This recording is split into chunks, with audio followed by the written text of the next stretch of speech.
Blood transfusion. And what can go wrong?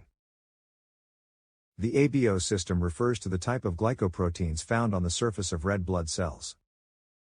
If you have type A blood group, it means on the surface of your red blood cell, you have type A glycoprotein. It also means that you have antibodies to type B blood. And people with type B blood have antibodies to type A blood.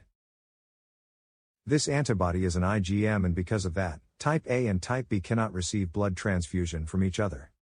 So, if by mistake a patient with type A receive type B blood, his immune system will recognize the new RBCs as intruders.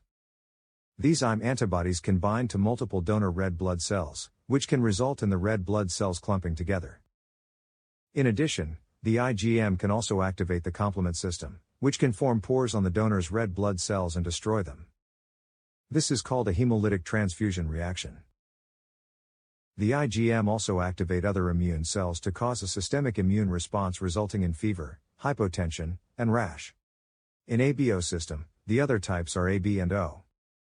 People with blood type AB don't have antibodies to type A or B, so they can receive blood from any of the blood types.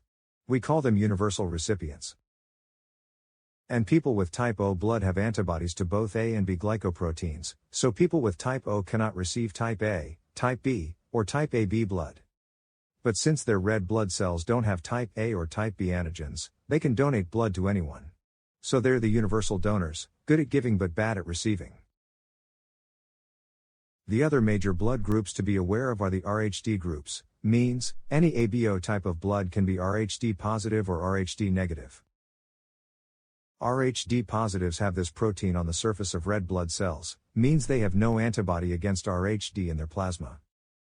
But RHD negatives, while have no Rh protein on the surface of red blood cell, they have IgG antibodies against RHD protein in their plasma.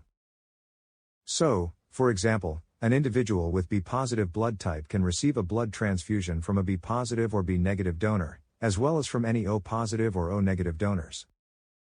But a B negative individual can only get blood transfusion from a B negative or O negative donor, and not from RHD positives. Thank you for watching.